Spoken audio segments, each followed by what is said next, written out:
안녕하세요. 강유정 대변인입니다. 국무회의 결과 관련해서 브리핑하겠고요.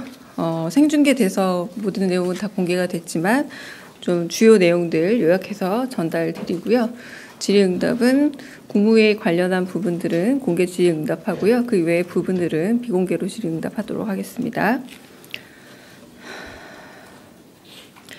강유정 대변인입니다. 제49회 국무회의 관련해서 결과 브리핑하겠습니다. 이재명 대통령은 오늘 오전 제49차 국무회의를 주재했습니다. 오늘 회의에서는 2026년 경제성장 전략 주요 골자에 대한 현안 토의와 함께 4건의 부처 보고가 진행됐고, 이어 대통령령안 7건, 일반 안건 7건, 보고 안건 1건이 심의 의결됐습니다.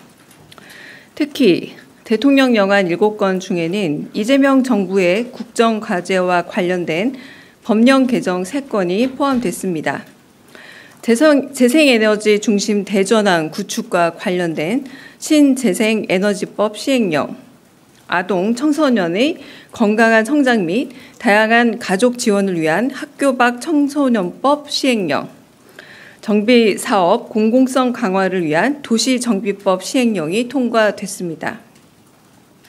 또한 기후에너지 환경부가 보고한 2035 국가 온실가스 감축 목표안 NDC도 2018년 대비 최소 53%에서 최대 61%로 확정됐습니다. 오늘 국무회의에서 김민석 국무총리는 전 부처 공직자를 대상으로 12.3 비상계엄 등 내란에 협조한 이들을 조사해 인사조치의 근거를 확보하고 헌법 수호 의지를 바로 세울 헌법 존중 정부 혁신 TF 설치를 전격 제안했습니다. 이에 이 대통령은 내란 책임은 관여 정도에 따라서 형사 처벌과 행정 책임 혹은 인사 조치를 해야 할 사안이 있다면서 특검에 의존할 게 아니라 독자적으로 해야 할 일이라고 크게 공감했습니다.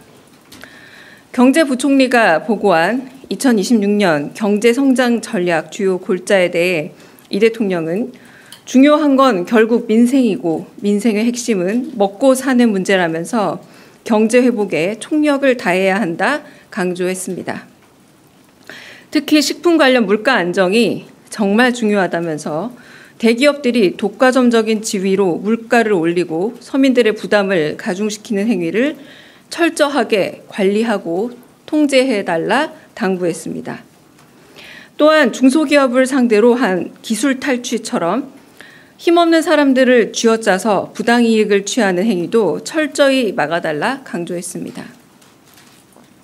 국내 주식 장기 투자 촉진과 관련해서는 경영권 확보를 위해 주식을 장기 보유하는 대주주가 아닌 일반 투자자들이 실제 혜택을 볼 수 있게 세부적인 계획을 잘 만들어야 한다고 언급했습니다.